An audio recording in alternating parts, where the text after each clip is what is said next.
The Power Play Post Show is on the air, covering minor league hockey since 2003, and now covering the Binghamton Black Bears with news, reactions, and in-depth interviews only heard here. And now, from the Box Studios in Kirkwood, New York, here are your hosts of the Power Play Post Show, Bob Howard and Taylor Welch. And hello, everybody. Welcome to another edition of the Power Play Post Show. This is the show for January 8th, 2026. This is season 15, episode number 35, and this is episode number 549 in the long-running podcast. It is the Power Play Post Show. Hello, everyone. Welcome to the show. I am Bob Howard. She is Taylor Welch. And we are back, and we've got a great show for you, and I'm very excited about it. Obviously, as you know, if you're looking at the thumbnail or saw it, Kyle Stephan is back here on the Power Play Post Show. Very excited to have him on to talk about his decision to come back and play for the Binghamton Black Bears. But even more so, this weekend, who are we playing, Taylor? Well, it's not Watertown and Danbury after, a month of that over and over and over again. No. We get a new face of Twin City, and we get to go south. Yes. Now, are you guys traveling down south? Are you going to follow the team? That was the original plan until my car broke down, so we're going to fix that this weekend instead. Oh, that's too bad. That's too bad. Would have loved to have seen some pictures from Twin City, which would have been great. Yes. So the past month we've been playing Watertown and Danbury. And now the funny thing is, in the month of January, the only two teams that Twin City plays is Blue Ridge and Binghamton. That's it. The whole month of January, they play us 4 times, and I think they play Blue Ridge 6 times in the month of January. So you got to imagine that even teams like Twin City, who are down there in the mix of a bunch of different teams, right? PD's down there now. Athens is down there. Columbus. They got Blue Ridge just right up the road. And yet they're going to still play 2 teams in the whole month of January. That's nuts to me. Yeah, I do not envy Twin City whatsoever. Would you like to play Blue Ridge 6 times? Because I certainly wouldn't. We couldn't handle 3 nights in a row. That was bad. Taylor, I've been on record by saying I would have loved to have played Blue Ridge this year. I have no problems playing them. 6 times in a row? Or 6 times in 1 month? Maybe not that much, but I don't think I don't think it would. I wouldn't mind playing them. I would enjoy playing them, but not 6 times in 1 month. Okay, 6 times in a year, absolutely. They should have been on our schedule at least 6 times, so we didn't have to play Danbury 16 times and Watertown 17 times. Am I wrong? I'm not wrong there. No, I'll agree with that. Just in 1 month, I feel like that would have, Yes. definitely would have gotten heated real quick. Well, yeah, between Binghamton and Blue Ridge, 100%. That would have been heated way too much. Okay, so let's talk about a couple things because on the Tully's Good Time show, I made sure that you listened to it because you don't always watch it live like I do. You got stuff going on, family, kids, job, all that kind of stuff. I basically am a loser and don't have anything going on, so I pay attention to everything in real time. But the Good Time Tully show had Cam Cervoni on it, and I want to say that was his first time on that show, but he was on the Power Play Post show twice, and so we helped train him a little bit for his first time on the Tully's Good Time show, and Cam did a great job. So Cam, if you're listening, and I know you are, you did a phenomenal job. But Brant Sherwood also talked about the Austin Thompson situation and gave the fans a little bit of details. Talk to me a little bit about how you feel about the fact that he did comment and give a little bit of details. Instead of just saying he moved on from the team, he left. I got a phone call from Dan Brenner, and Brems asked, is it okay if I sign Tomer? He went into a little bit more detail. Your thoughts and your feelings on that? Truthfully, I think it was a good move. I know that the fans definitely appreciate transparency. And I know there's a difference between, kind of just saying something willy-nilly like, oh, well, he just left the team and leaving it at that, and kind of giving enough information to kind of appease the fans and kind of, put enough out there that people, don't spread things, or there's not stuff, rumors coming around, that kind of thing. I think it was a great way to say enough information, but not say, like, give too many details if there was anything else happening or going on. I think Brant did it in a way that it didn't hurt to talk about Thompson. Right. I think he needed to. I think the fans needed to hear it. Thompson's been a part of the team. He's been a huge role to this team. Yes. And I'm sure the fans have kind of seen it play out a little bit, where you watch him be a first line guy and he's kind of, dropped to the second line, third line, and so forth. And I think you can kind of see, if you're Thompson, that maybe that wasn't your happiest times, or maybe you just weren't happy with the playing time.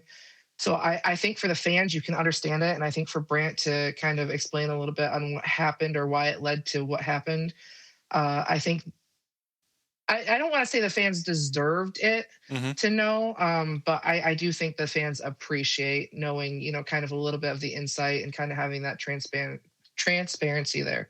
I think there are some people that kind of question the fact that I kept mentioning Tomer in a way where I said he's left the team. He's left the team. And I said that he left the team because essentially he did. But what I think people need to understand, he could have left the team if he wanted to after the weekend's games against Watertown. He decided to leave the team the day before or the day of the two games against Watertown.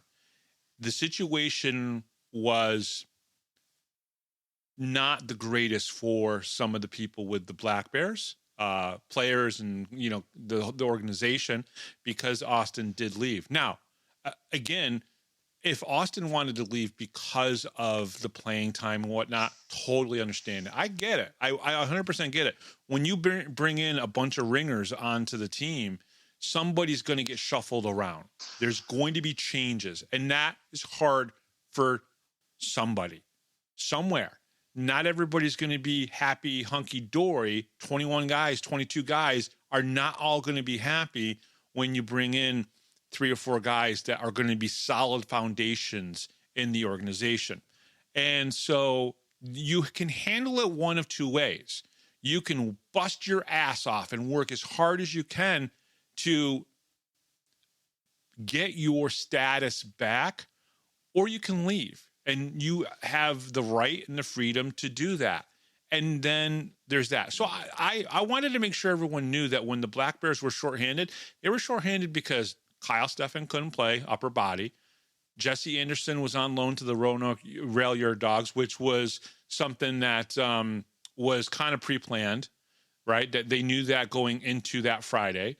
And then Chicha Lathland was still up in Manitoba, the province of Manitoba in Canada, dealing with personal issues. So having Tomer just up and leave was a very difficult thing for Tomer and for the team. And that's very important to understand here.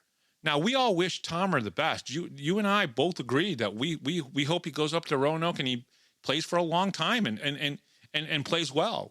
I like Tomer a lot. He was one of the most personable guys to me. And that matters to me because I'm trying to interview these guys and bring them on and build relationships with these guys. And he was one of the guys that did that with me, which I always appreciated.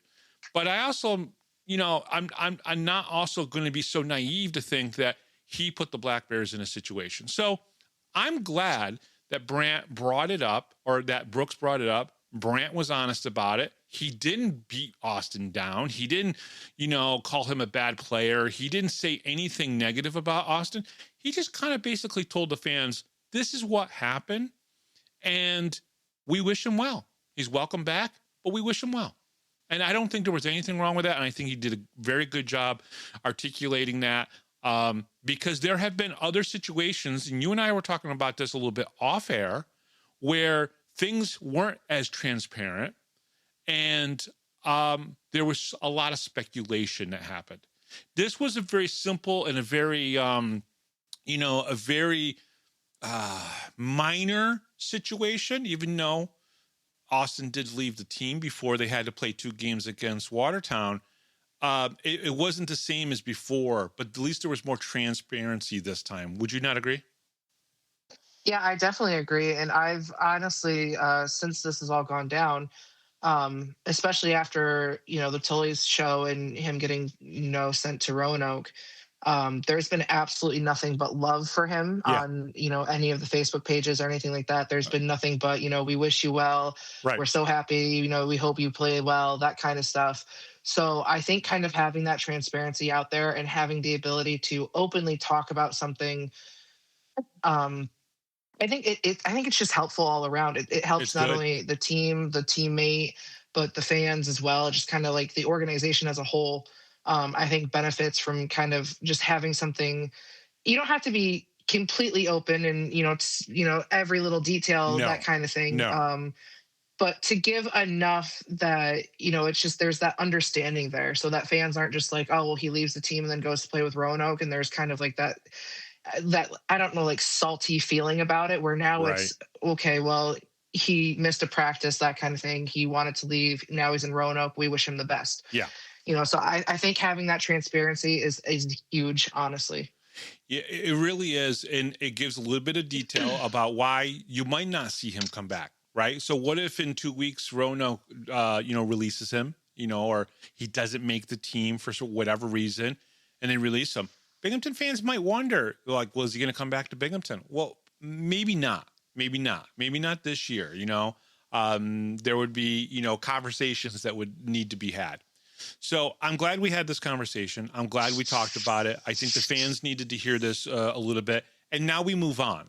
And I think that's what the Black Bears want to do. I think that's what Tomer wants to do. It's time to move on. And so with that being said, I'm going to read the must reads. All right. The Power Play Post Show is available on all major podcast platforms, including Spotify, Apple Podcasts, Pocket Cast, YouTube, Amazon Music, and iHeartRadio. Just search Power Play Post Show on your favorite app, and please don't forget to subscribe. Join the conversation on Facebook. Search Power Play Post Show and become part of our community. Looking for everything Binghamton Hockey? Visit binghamtonhockey.net. And coming up on this episode of the Power Play Post Show, Binghamton Black Bears forward Kyle Stephan. And I have to say, one of the best things about Kyle, he's so articulate. I can ask a question, and I got like a 3-minute beautiful answer that I can cut that, clip it, and put it out there in a couple months, and it'll be great. Kyle's awesome. Yeah, it seems like you've got a couple guys on this team that can really, really talk your ear off about anything, it seems like. Yeah, no, it's true. And he's definitely that. All right, so something that came out, because we're recording this here on Wednesday evening, as we usually do for the fans, for their listening pleasure, either overnight or into Thursday and even into Friday. But earlier today, Dominik Tmej was named goaltender of the month. The Federal Prospects Hockey League announced on Wednesday that Binghamton Black Bears goaltender Dominik Tmej has been selected as goaltender of the month for December. In December, Tmej was a perfect 6-0-0. Tmej only allowed 11 goals in the 6 games he appeared in for a goals against average of 1.84. Tmej saved 143 of 154 shots, giving him a 930 save percentage in December. He had 3 games where he only allowed 1 goal. Dominik now leads the league with a 2.09 goals against average for the whole season. This season, Tmej is 11-1-0 with a 2.09 goals against average and a 924 save percentage, along with Connor McAnanima and Wyatt Friedlander. The Black Bears netminders are a combined 23-3-0. And I got to be honest with you, I know we haven't seen Wyatt, and I did bring it up in my conversation with Brant yesterday that he needs to play Wyatt because you've asked him to, that you've requested it. He kind of giggled a little bit about that. He's going to get a game. He's going to get a game. I don't think he's going to play against Twin City, but I do think he's going to play the weekend after that. I really, truly think that he's going to get a game in soon. But I want you to hear your comments on Tmej, and then I also want to hear your comments on this statement. And I'm going to say this, and I want everybody who's listening from all the other teams, this is the best 3 goaltenders or 3 goaltender tandem or 2 goaltender in tandem, if you don't want to count Wyatt because he's only played 2 games, in the league. Hands down, bar none. Either one of these two goaltenders, Tmej or McAnanama, are going to get you a win any night. There's nothing I could say against that by any means. I know that I feel like the other teams in this league are kind of struggling a little bit on the goalie tandem situation. I think there's a couple teams that have one good goalie, but to have a tandem that's as strong as ours, I don't think you can find that anywhere else in this league. Tmej, though, man, there isn't much you can't say about this kid. I know a couple games ago I had made comments. I don't know if it was to you or to Jeremy or maybe just to myself, that I kind of wished sometimes he would come out of the crease more and play the puck like McAnanama does. Right. Because, Connor does it seamlessly quite often. Yes. Especially on the power plays. He's comfortable doing it. He's comfortable doing it. Right. Yep. And I that's when I happened to notice that up in Watertown, you kind of saw the confidence of him coming out a little bit. Yeah. And, starting to play the puck some more. So I think truthfully that him and Connor are learning off of each other. Yeah. And that Connor has done a lot for him and vice versa. But truthfully, I think that Tmej is getting better, which, it feels like a weird statement to say because he's been such a solid goaltender since the beginning. But I truly do think that he's getting more confident out there, even though in December, there was quite a few games where he only allowed one goal, which was so much fun to watch. But really, there isn't much that you can't say about him, and I'm glad that the league is recognizing it. Mm-hmm. I kind of saw it coming. I mean, I've been watching the leaders for quite a while because, CJ Stubbs is on most of them, but then you get to the bottom there and you got Tmej and McAnanama, in the goalie category. So it's been a lot of fun to watch, and I couldn't be happier for him. Yeah, and here's the thing. By the end of the season, if these two guys just keep trading, games here and there and continue to win, not only are they going to be the two best goalie tandems and probably create one of the hardest decisions for Brant Sherwood ever in his pro career of who does he play in the playoffs, which I know we have 28 more games before we even get to the playoffs. So, Bob, what are you talking about here? But if they do that, I have another point here. When they get to the playoffs, no two goaltenders are going to be as rested and ready to play in the playoffs than Connor and Dominik. If they keep doing what they're doing right now, going back and forth between starts, and I think what it's going to do is it's going to put Binghamton in such a great place where their goaltenders, compared to other teams where the goaltender might play 12 or 13 or 14 more games than either one of our goaltenders. And that is going to be an advantage for Binghamton. This is just one of those moments where I am so happy not to be Brant. And I mean, I know that we have, 28 more games in between here and there, but at the same time, Tmej has done an outstanding job this season. But you look at Connor McAnanama and he's been the pivot man for our last two champions. So yeah, no, I know. I think it was last year that he was like, "You're playing me. That's it. Like it's me." Yeah, they lost four games.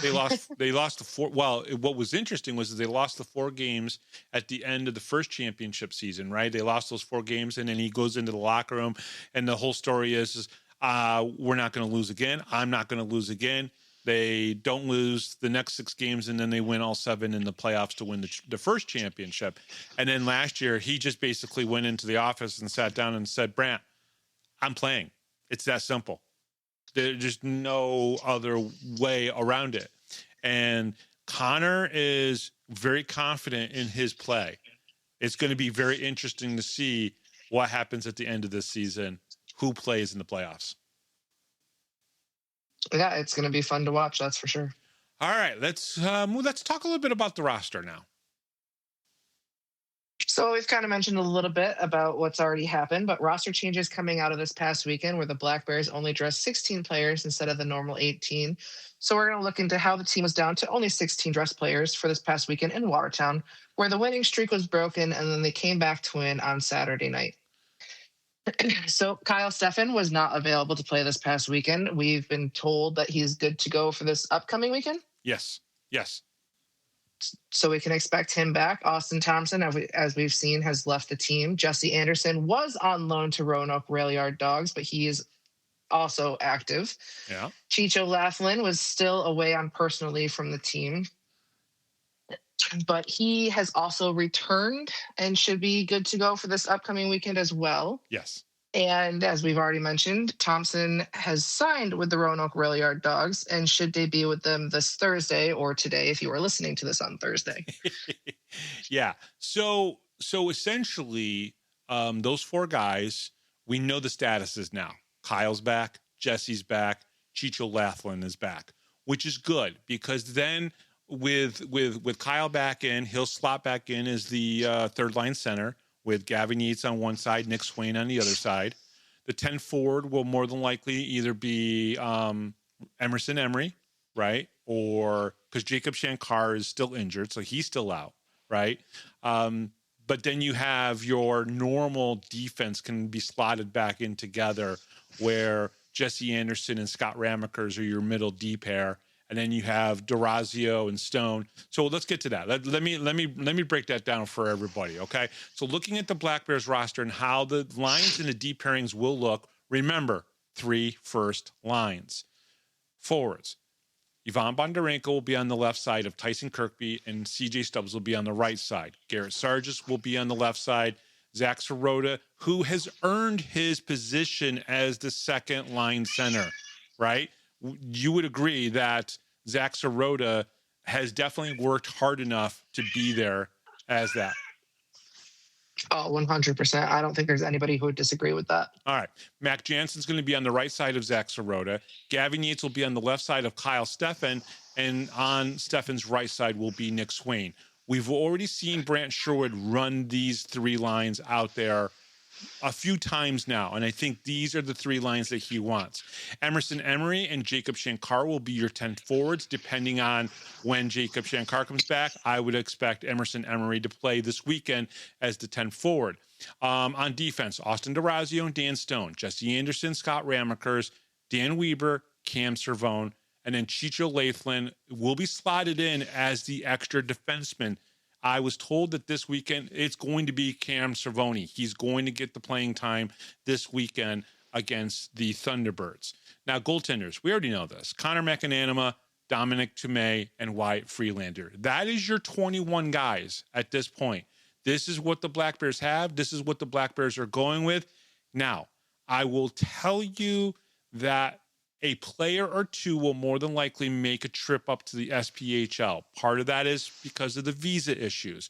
So if you think about some of the Canadians that might be on this team, they might be making a trip up to the SP to kind of cash in that P1 visa that they need to get. But this is the roster. And honestly, I think the roster still looks very, very good. Yeah, I mean, I can't disagree with that. The lines that we have seen so far, it's been interesting to kind of watch them, mesh here and there as the seasons come on. Mm-hmm. But to see the three lines that we have now and the extra forward, I wouldn't change anything about it, which it's kind of interesting because, at the beginning of the season, as we're signing all these guys and, the Thompson situation happening, and Brant's talked how much depth this team has, that it really does make you sit there and think, like, at first we're looking at these guys like, where do you put them? Yeah. Where are these guys going to get slotted in? And now it's like they got slotted in almost effortlessly. Yeah. And it all, like, everything fits together so nicely. No, it really does. It really does. I think we're going to be fine. It'll be interesting to see how the Thunderbirds play against us, because the first game of the season this year against the Thunderbirds, it was a 5-4 game.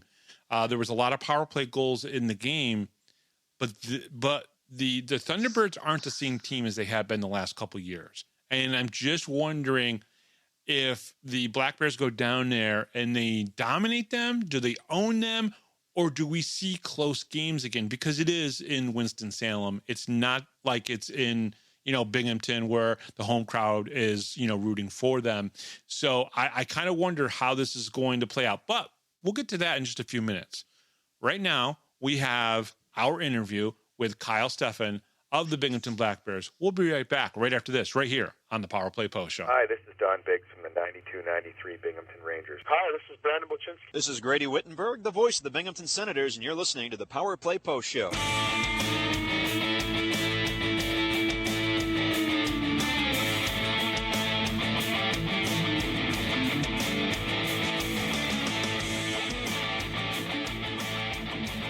Here is another Power Play Post Show interview exclusive with Bob Howard.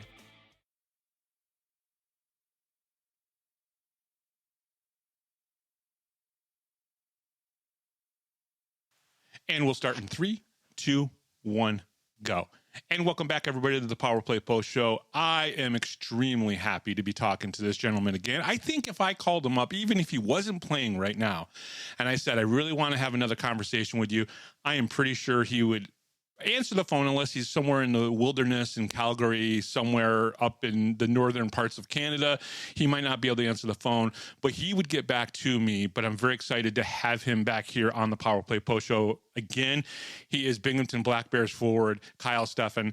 Kyle, welcome back to the show. It's great to have you. I am glad you made the decision to come back and play for the Binghamton Black Bears. And I truly mean it. I truly believe that if I called you 3 years from now, you'd come on and talk hockey with me. Yeah, well, I mean, it's all I grew up doing. So it's an easy conversation with me, and it's an easy conversation with you, obviously. We've been going back and forth through the years here now. So it's been, yeah, as you said, pretty easy going either way.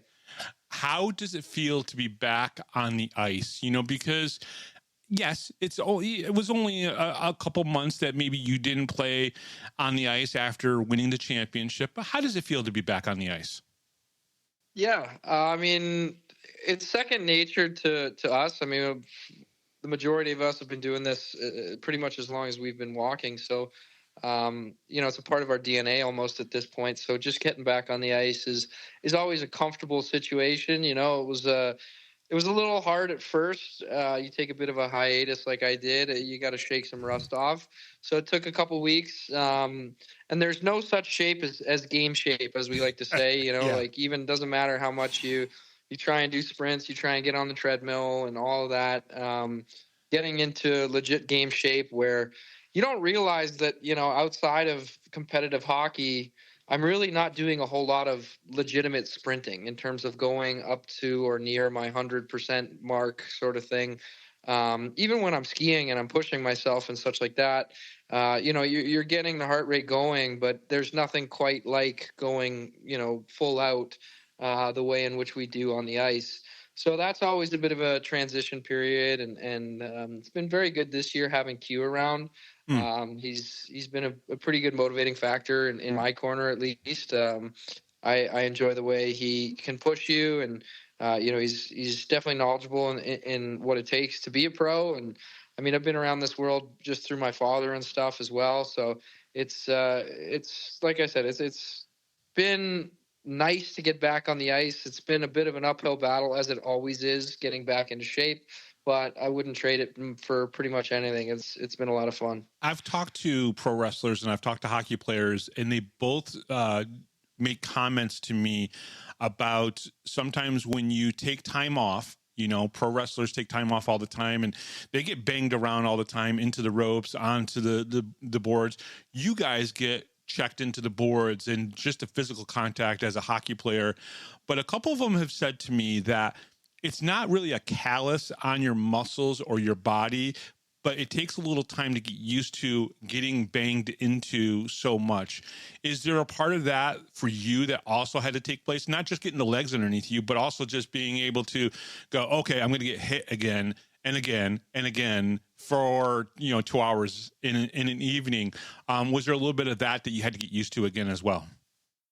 Oh, I mean, for sure. Like, regular life, even on a labor intensive job, let's say, you don't get the banged up, you don't get the bumps and bruises that getting a cross check to the arm or blocking a shot or something along those lines comes with. So yeah, there's that for sure. I mean, I've always kind of played a pretty physical game. Mm-hmm. So getting back into it, like, that's what I almost look for in a sense. Like, look forward to it.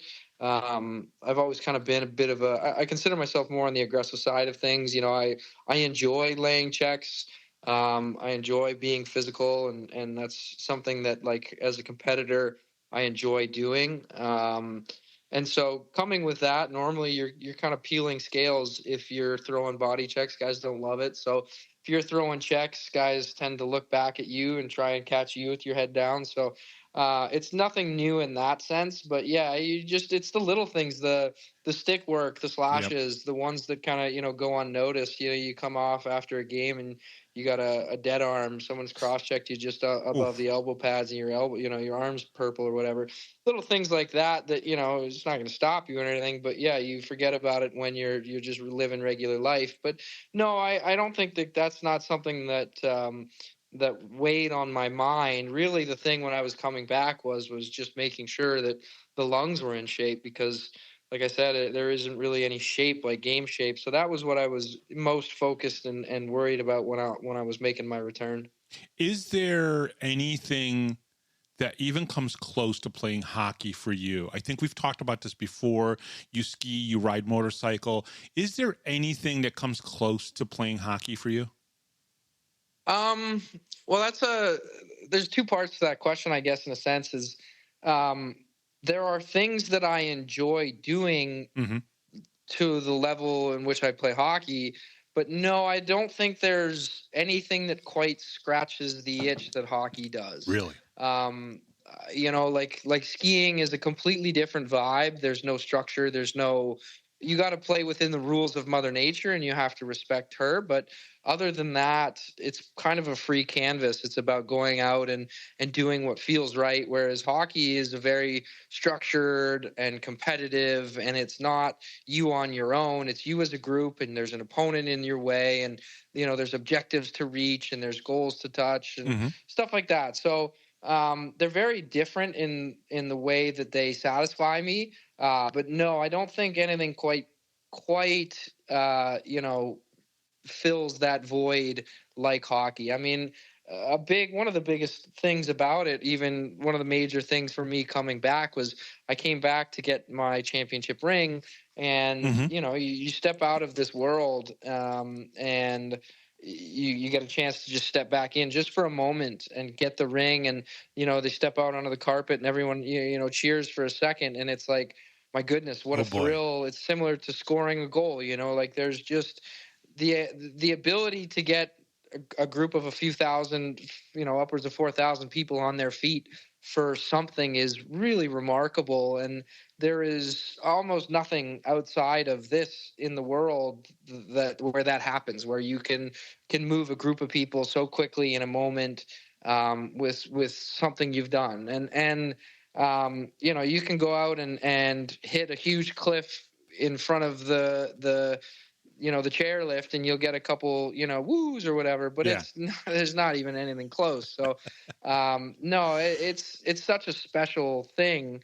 And really I say this all the time. It's the fans in Binghamton that are one of the major reasons I come back is the community here. The fan support group is just insane. It makes us feel, and you know what, there are times where I definitely have to remind myself, like, it's no joke. We're just like everyone else. We're just, we put our pants on the same way. But to be able to do something that, like I said, can move a group of people like that, it's so cool. It's so special, and it's so rare. You came to get your ring, and then you had a conversation with Andreas. And I know part of that conversation, I think, helped you decide to come back and play. Can you tell us a little bit about that conversation, even if you can't give us, the details of the conversation, but can you talk about that conversation and why that conversation did help you come back? Yeah, well, I mean, it was just, loyalty is a fleeting thing, I find, in these days. Agreed. People are jumping jobs and jumping teams and this, that, and the other thing. So to be up there in the box and have a conversation with Andreas and him,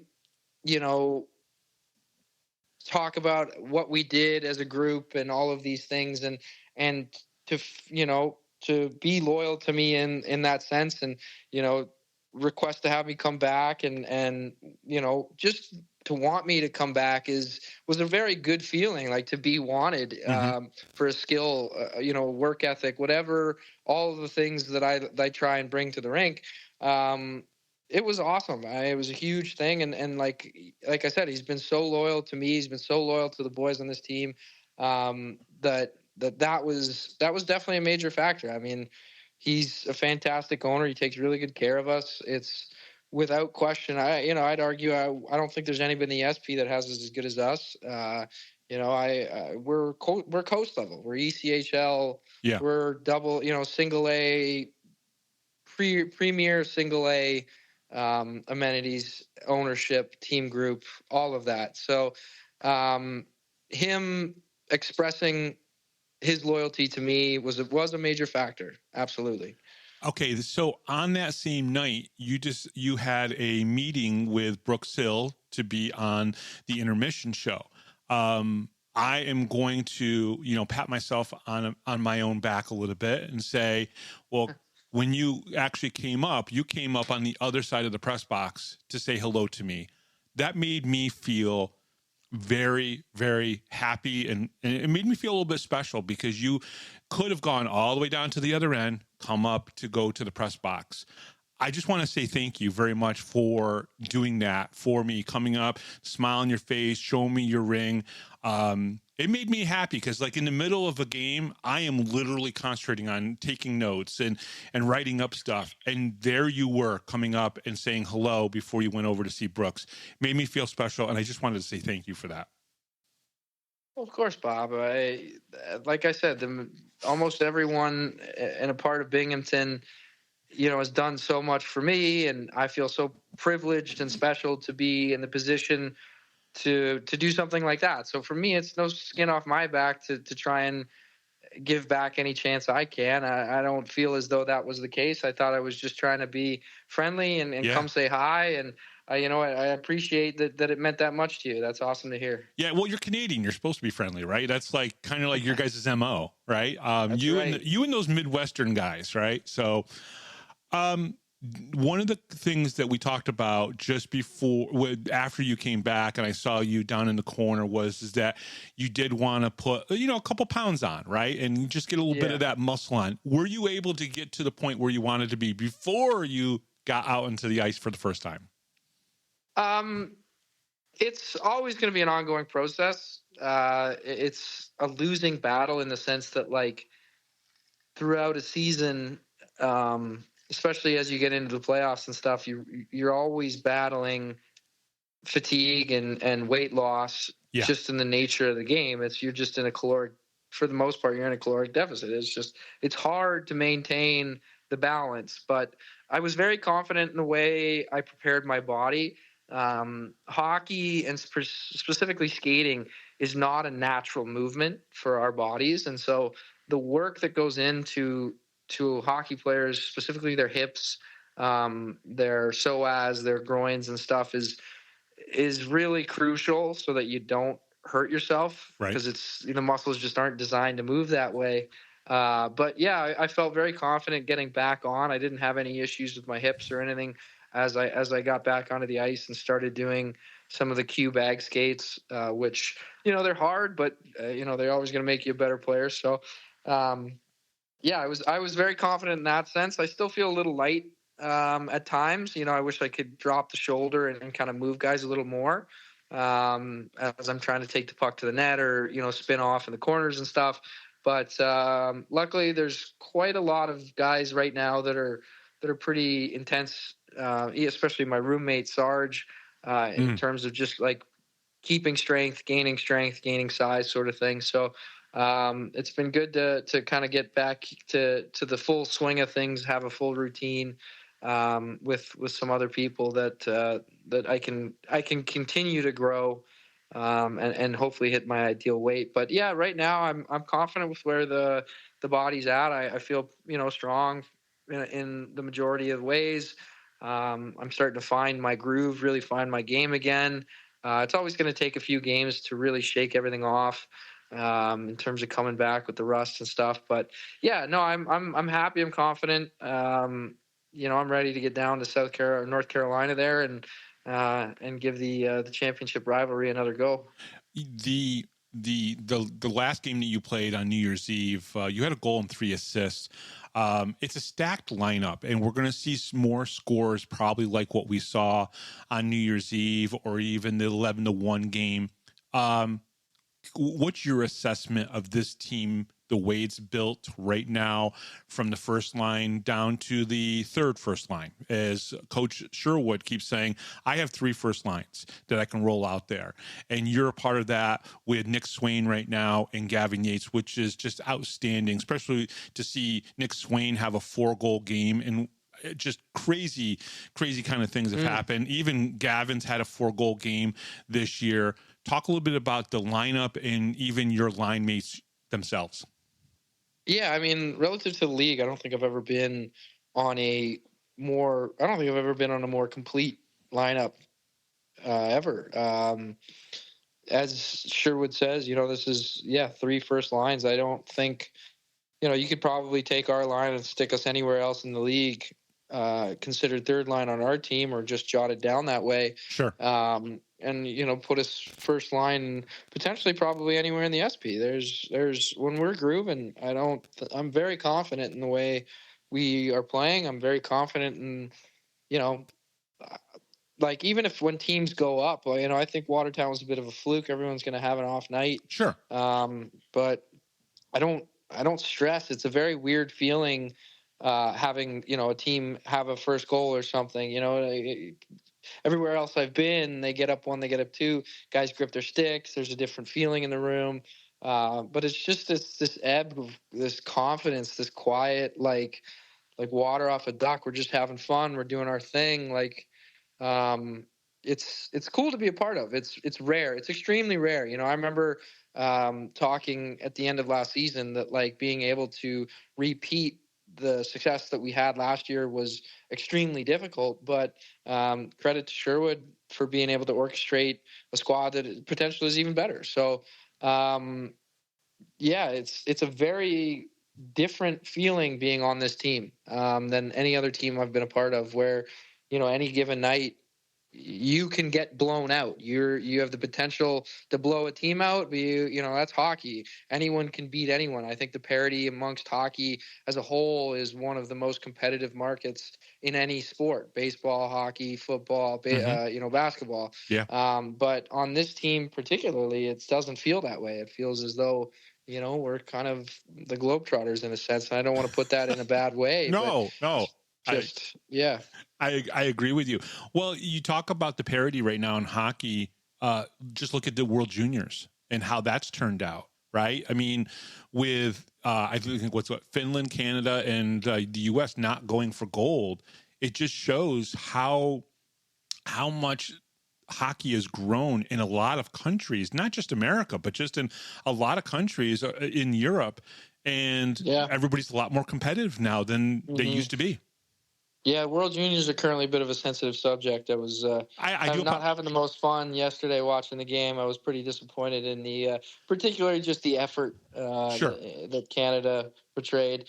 But yeah, it was absolutely you nailed it right on the head there. That the hockey as a whole is growing. I think people are understanding what a game it is, all the different aspects that go into it, like. I always say it's the complete game. It's got the physicality of football. It's got the hand-eye of baseball. It's got, the 5-on-5 IQ of basketball. It's just the perfect blend. And for, it seems to happen for the most part the same way when you meet a new fan. It was a bit overwhelming at first. The rules don't quite make sense. And as they start to pick things up and they see the beauty in the game, the high speed, I don't even say finesse, but it is a finesse in the sense of little puck touches, or the way, guys spin and move and balance and all of these things that I'm obviously going to be biased. This is my favorite sport. This is all we do. Not all we do, but this is the majority of what we do in Canada.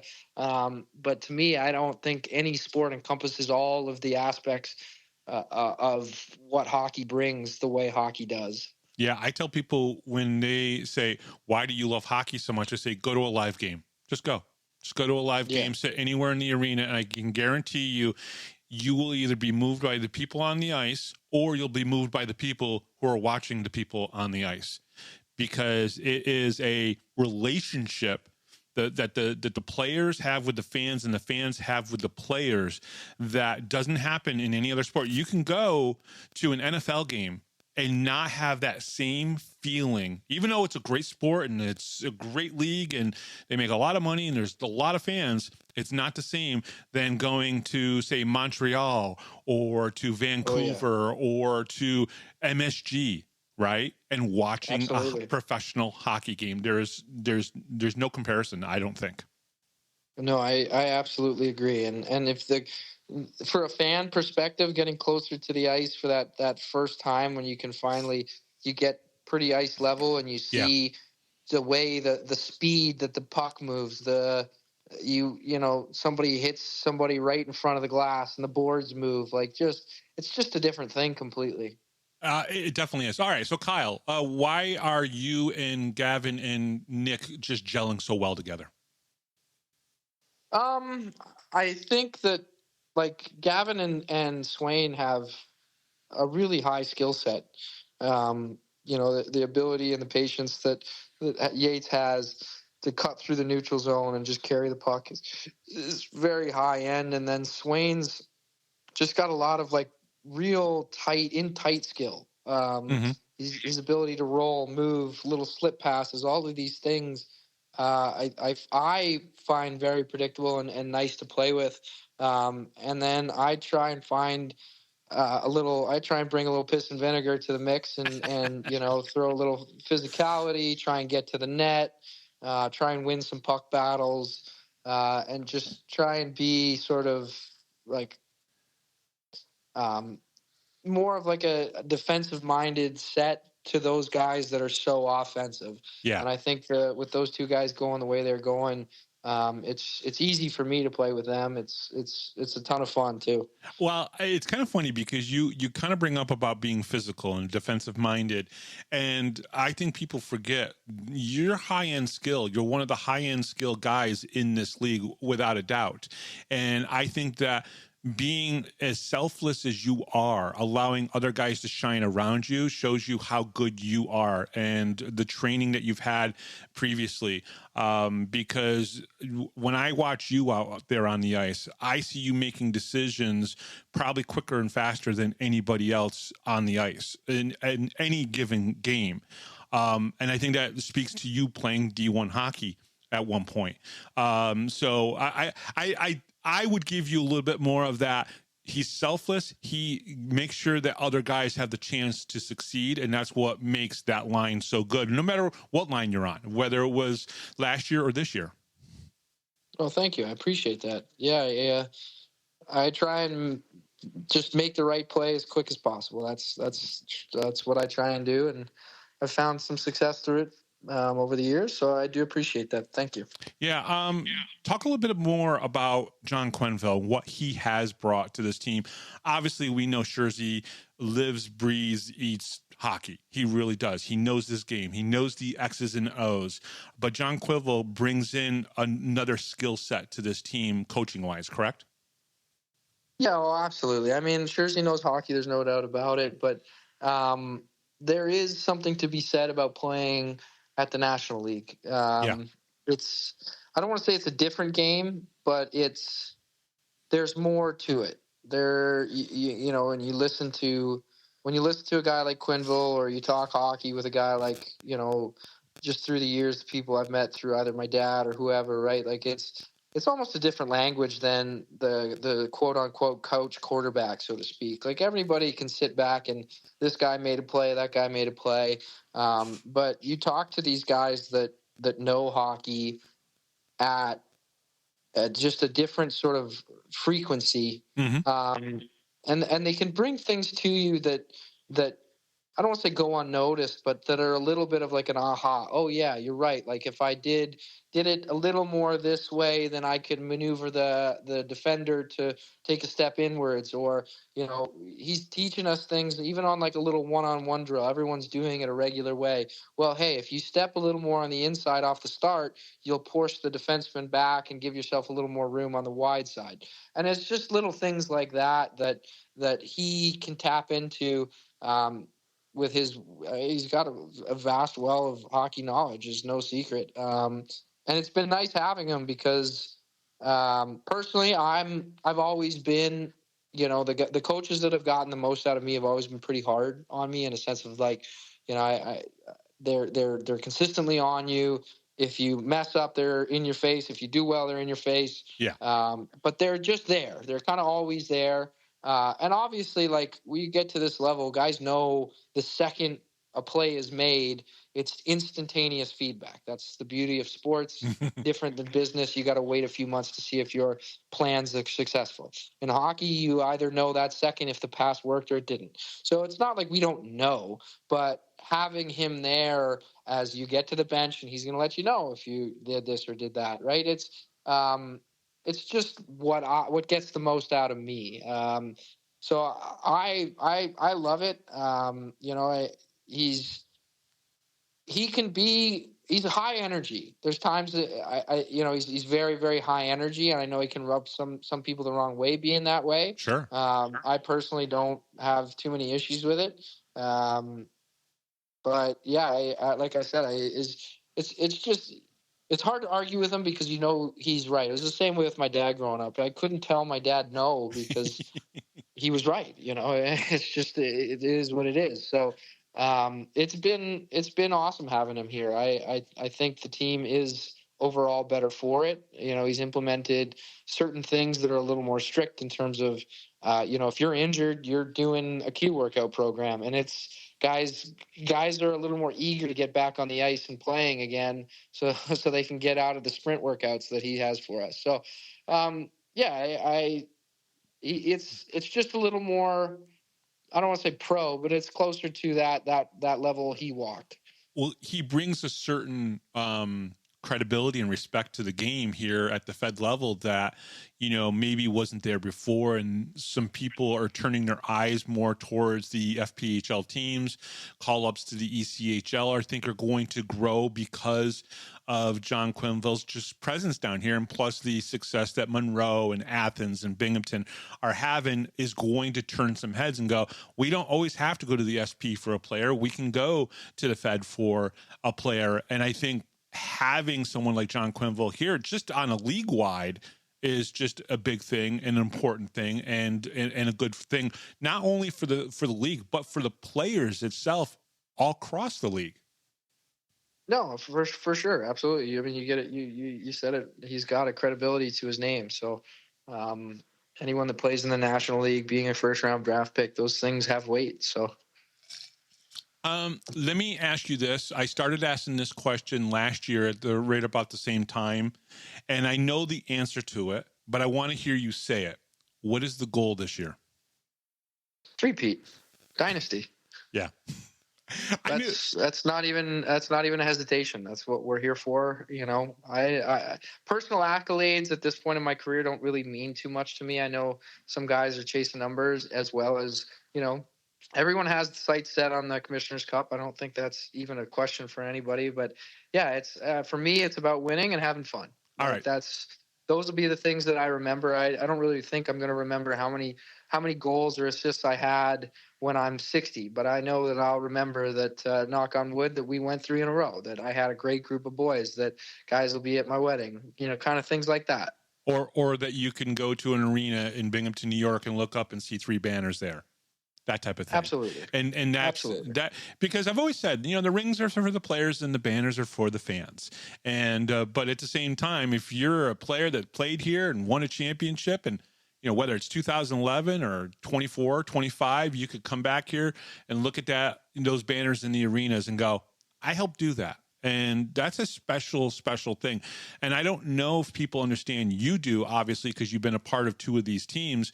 But there's a special brotherhood that happens with with teams that are close, yes, but then also win a championship. Yeah, I mean, yeah, there is no fun like winning. You know, fun is fun, but winning is more fun. Like it's absolutely like, yeah. That's exactly right. Yes. Kyle, thank you very much for coming on the show. I totally appreciate it. It's just great to see you. I mean, the smile on your face when you see somebody or you do something is outstanding. It's the best part of sometimes going to the games is seeing someone like you who's having so much fun and enjoying everything that's going on here. Thank you so much for coming back on the show. Well, I really appreciate that, Bob. It's awesome to be here. Thank you. And we'll be right back right after this, right here on the Power Play Post Show.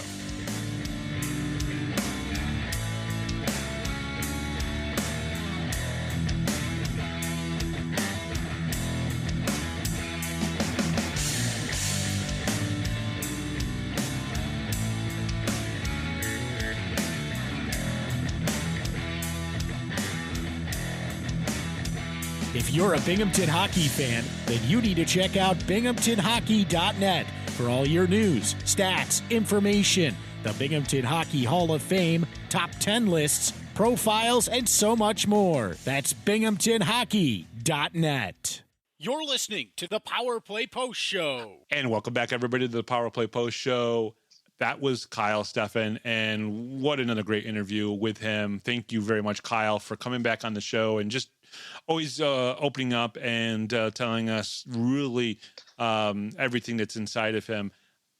So, Taylor, we have 2 games this upcoming weekend. I just can't remember who we play against.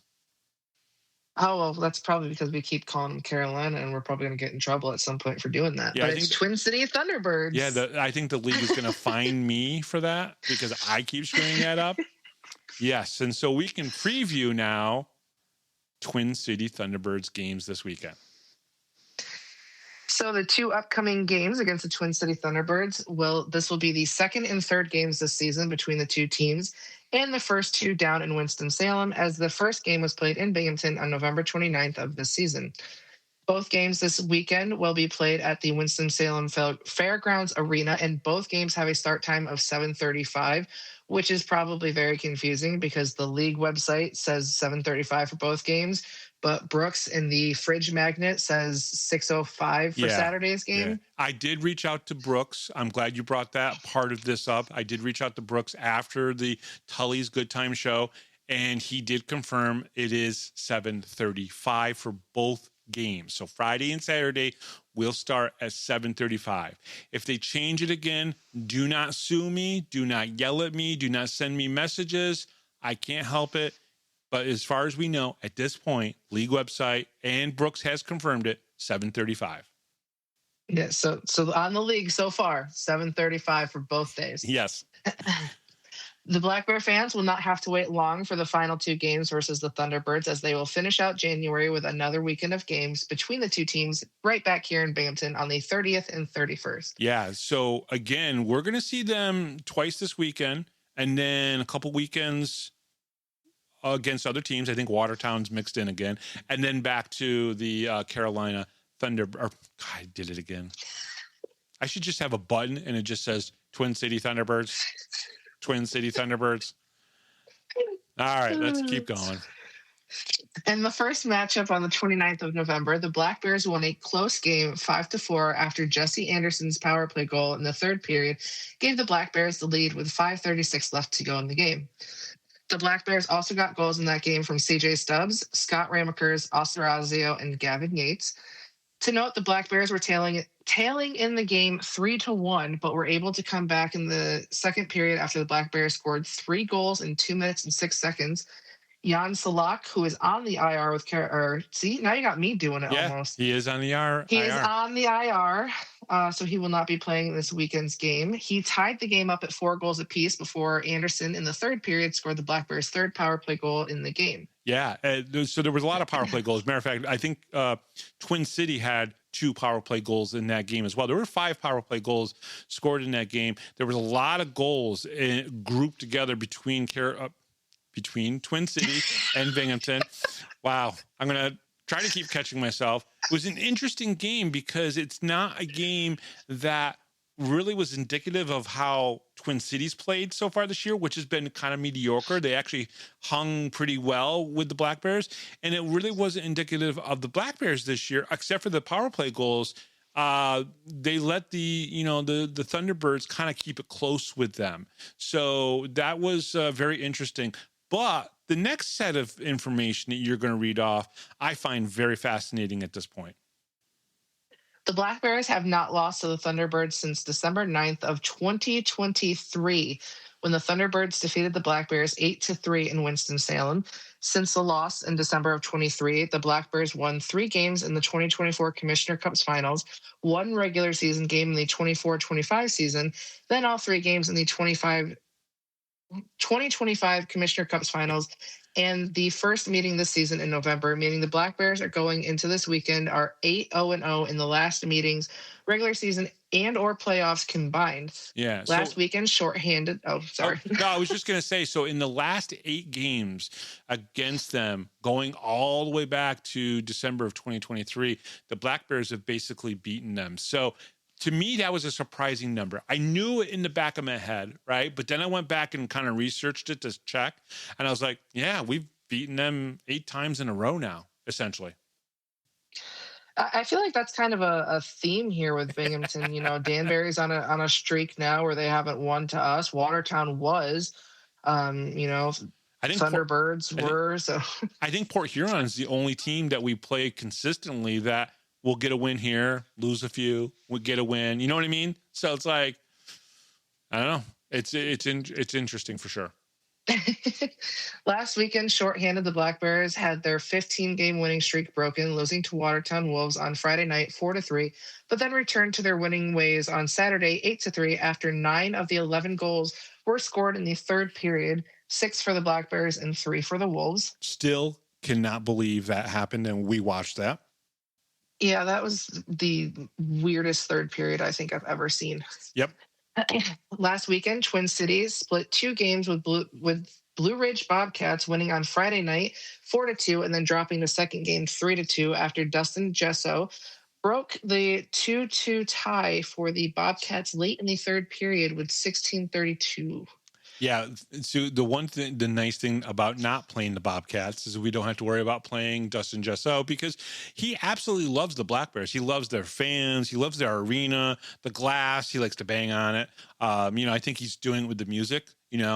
Maybe not, but yeah. I honestly, I wouldn't mind playing against him because much like, I can't think of his name now from the Wolves that we keep getting him kicked out of games. You mean Jake Schultz? Jake Schultz at this point? Yes, I could not think of that name. I feel like when they face the Black Bears, they have a way of getting themselves kicked out of the game. So, I mean, they get frustrated. I'd be okay with that. They get frustrated. The Thunderbirds are noticeably different this season with the departure of Mario Cavalieri, Joe Kennedy, and Josh Koplinger. Both Kennedy and Koplinger played this past weekend in a fill-in role. The Black Bears will be without Austin Thompson, who, as we mentioned, is now with the Roanoke Rail Yard Dogs, which is probably one of the hardest names I have to say is Roanoke Rail Yard Dogs. I agree with you 100%. They are great people. I know there's a couple of the owners up there are Mason Esworthy's parents. So there's a good connection. We just had Mitch, who is their radio broadcaster, join the Power Play Post Show Facebook group. I want to thank Mitch for doing that. I don't know if you'll be listening, but if you are, thank you very much. That was pretty cool to see him join our Facebook group. He used one of my pictures for the Austin Thompson photo for going up to Roanoke, which I thought was pretty neat. I saw it and I was like going, boy, that picture looks familiar, and I don't know why. Why do I even I took that picture. That's why. And then I went and read the article, and they had my credit down at the bottom. Mitch does a great job. Thank you very much, Mitch, for that. I appreciate that. So that was pretty cool. There's another guy from Roanoke that's in our group, Roy Summer, who is actually now the PA announcer up in Utica. And I met Roy basically through Facebook, but he's also part of the Rink of Dreams group of hockey people. Really good guy, but he was down in Roanoke, and he was the PA announcer down there before having to move back up to New York State. He lives in the Binghamton area, but he travels up to Utica to do the PA announcing for them, which I think is pretty awesome. He hasn't been to any games yet this season for the Black Bears, but he has been to games over the past couple of years. It's all dependent on the Utica schedule for the Comets. So, but he's a part of the group, and he knows Mitch, and it was pretty cool. But anyway, the Black Bears are 23-3-0 with 73 points. There's a lot of threes there, so go bet the threes, right? Like in the daily four, bet threes. Because it's a lucky number now. And they sit first in the Empire Division. They have scored 153 goals and only allowed 67, which is best in the league for both categories. The Thunderbirds are 11-13-1 with 33 points, fourth in the Continental Division, and scored 80 goals, but allowed 87 goals this season. So their goal differential is -7. So they're giving up a little bit more. That is completely opposite of what we've seen from the Thunderbirds over the last couple of years. The Black Bears are led by CJ Stubbs, 28 games played, 23 goals, 35 assists for 58 points, 8 power play goals, 1 shorthanded goal, 8 game-winning goals, and he's on a 20-game point streak. Ivan Bondarenko also on a 20-game point streak. In 28 games played, has 7 goals, 42 assists, and 49 points, 1 power play goal. And at this point, I'm pretty sure Taylor is begging Ivan to score a goddamn goal again, because it's been a while. It really has. It's been like 16 games, I think. Brooks said the other night on the broadcast, it's been a while since he scored a goal, and even you have been kind of begging him to score a goal again. He's getting the assists, and sometimes 3 a night, right? Usually, like at least 3 a night. It seems like it's almost like he's every time you look at a goal, his name's going to be on there. Yeah. Sometimes I'm even more like I wonder if he's even on the ice, but he's still getting points because. Yeah. But no, I don't think I'm the only fan that wants that. You know, he's been great getting assists. I mean, 49 points and 42 of them are assists. That's crazy. It is. But yeah, I wouldn't mind seeing him get some goals. It's definitely not for a lack of trying. Right. You can see the sadness in his face when he shoots and it doesn't quite go in. He definitely looks like a sad puppy sometimes when he's out there, and you hit the post and you hear the ding. It's just one of those heartbreaking things. But I'm definitely not the only fan that wants him to get a goal in his game-winning streak that he's got going on. So, Yvonne, as you're listening to this going down to Twin City or going down to Winston-Salem, I need you to do me a favor. Just score a goddamn goal this weekend, please, for the love of God. And if you're sitting on the bus listening to this and you know that Bondarenko hasn't listened to the show yet, tell him, score a goddamn goal for the Power Play Post show. We just get it over with, all right? I mean, let's get to 8 this weekend. All right. And hopefully he's not on a liquid diet anymore. No.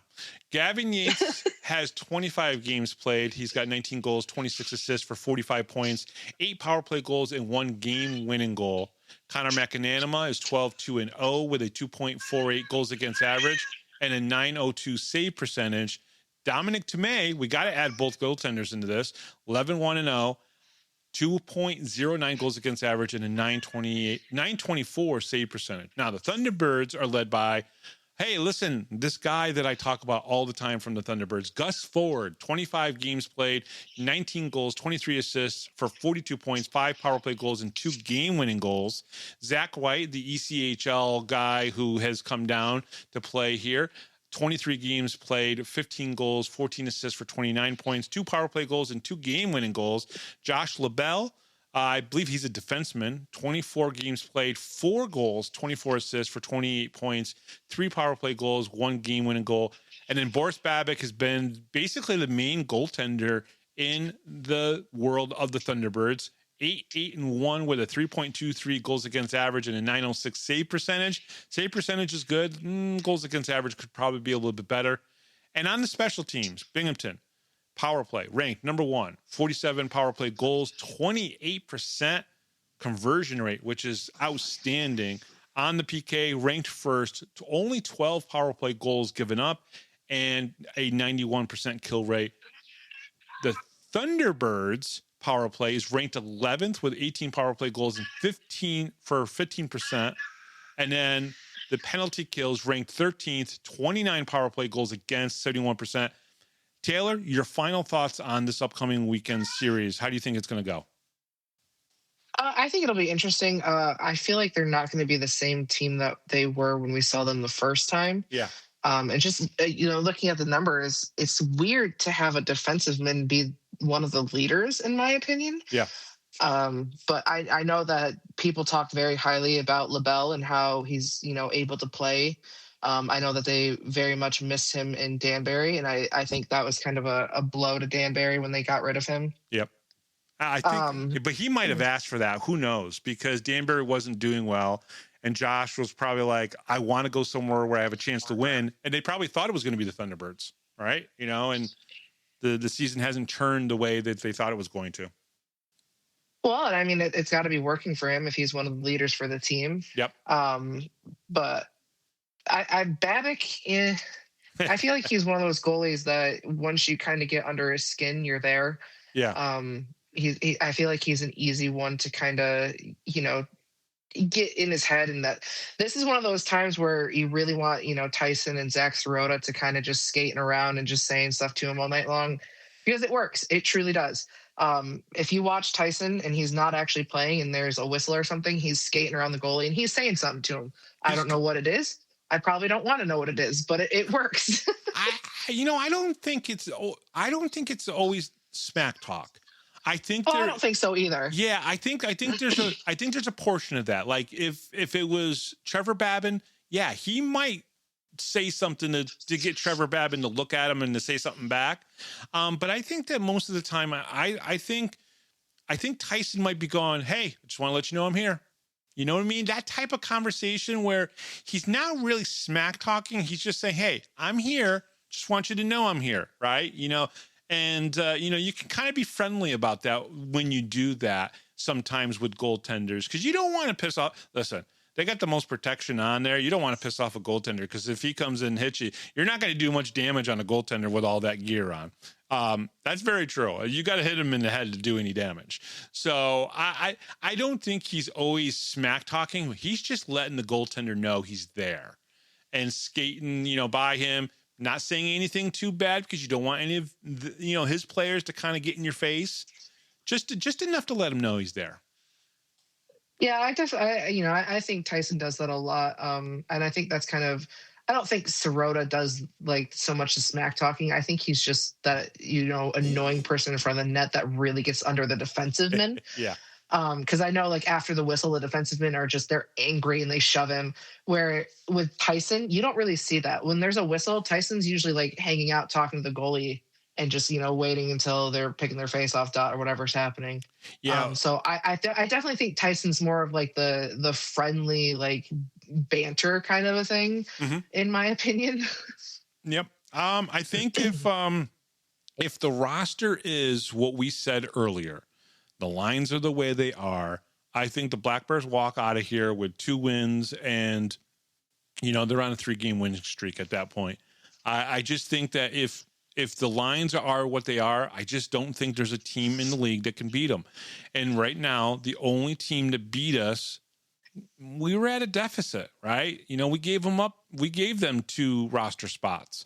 And I think, I give Watertown total credit for that third period. But I think if the Black Bears are dressing 18 players, and it's the 18 players that we talked about earlier, I think it's hard-fetched to have a team beat them. Yeah, I think everybody would agree with that. As Brant has said, this team has a way of coming out with a win, and you can throw it on Tyson and he's going to make sure that the team comes out with the win. You can throw it on the goalies and they're going to make sure that they shut down when they need to. And yep. I think, truthfully, if they can control all of the rebounds, I know that's impossible and it's very hard to do. And there's, the odd bounces, this, that, and the third, whatever. Yeah. But, optimistically if you control every rebound, nobody stands a chance. Not even close. I agree. I agree. All right, the power play. And truthfully, yeah, if they put Tmej in this weekend, I hope that man gets a shutout. He has been so close so many freaking times. Yeah. And you know what? You can't blame. You cannot blame Connor or Tmej. Now, I think a goalie coach can look at their play in the games against Watertown and go, oh, okay, well, you could have done this way. You could have done this a little bit different. And I'm not that guy. I'm not a goaltender's coach, so I can't say that. But I'm sure a goaltender's coach can look at them and go, well, you could have played this way and save something. But really what it comes down to it, you can't blame those guys for the 6 goals that they gave up this past weekend, especially in the third period, because the team was down 2 guys and everybody was playing more minutes than they normally would have. And that's just a lot more pressure and better looks for Watertown against our guys. And that's the reason why we gave up 6 goals in the third period these last 2 games, right? And I don't think that's going to happen this upcoming weekend against Twin City. Yeah, I definitely don't think it's going to. And I mean, even the goalies were playing more, coming out of the crease, playing the puck. Yeah. We see it with Connor here and there. It's usually, from what I see, it's usually on the power play. But, he was coming out any chance he could to get the puck up the ice to kind of save the guys some legs. So, yeah, everybody was trying their hardest. So I don't blame anybody on the team, and especially not the goalies. No. You can't, as much as everybody would like it, you can't win all the time. And sometimes a loss kind of helps you. What? With this team, it seems like that's all we do is win. What do you mean? Yeah, we can't and then win all the every time? once in a while they get a loss, and it's like it lights a fire under them, and they're like, "We're never losing again." And, they go on this freaking rampage. Are you against the Black Bears now? You said we can't win all the time. Well, why not, Taylor? Let's cut that. Let's clip that one and put that out there. Taylor says we can't win all the time. Yeah, I mean, go ahead. I'm sure if on the note of some Roanoke people joining our group on Facebook, we've got some other people from other teams joining our group that I'm sure would love to hear more about, Black Bears losing or, that salary cap so much. Oh, that's true. That's true. Oh, wrong one. Wrong one. I wanted this one. They found a way to fit all those guys in the salary cap, which I'm impressed with. It's a great job by them. And I think it's nice that they're very fat and happy over there. All right, well, you haven't played those in a couple days. So, all right, the Power Play Post Show is available on all major podcast platforms, including Spotify, Apple Podcasts, Pocket Casts, YouTube, Amazon Music, and iHeartRadio. Just search Power Play Post Show on your favorite app, and don't forget to subscribe. Join the conversation on Facebook. Search Power Play Post Show and become part of our community. Looking for everything Binghamton Hockey? Visit binghamtonhockey.net, your go-to source for stats, hockey, our history, and all things Binghamton hockey. Thank you to Rob Lepoldis, our MC, John Petitucci, our musical director, and from the Binghamton Black Bears, again, Black Bears forward, Kyle Stephan. I am Bob Howard. She is Taylor Welch. And we'll talk to you guys next time right here on the Power Play Post Show.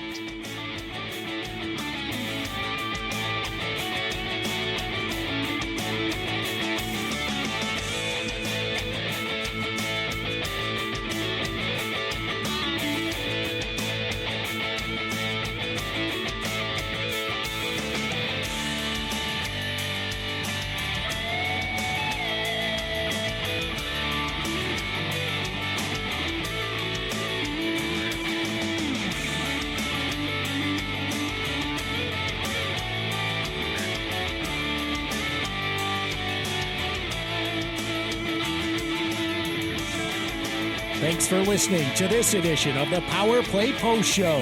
Be sure to tune in next week to the Box Studios Radio Network for all the latest Black Bears news and interviews from around minor league hockey. The Power Play Post Show would like to thank John Petitucci for all the music you hear on the show. You've been listening to the Power Play Post Show.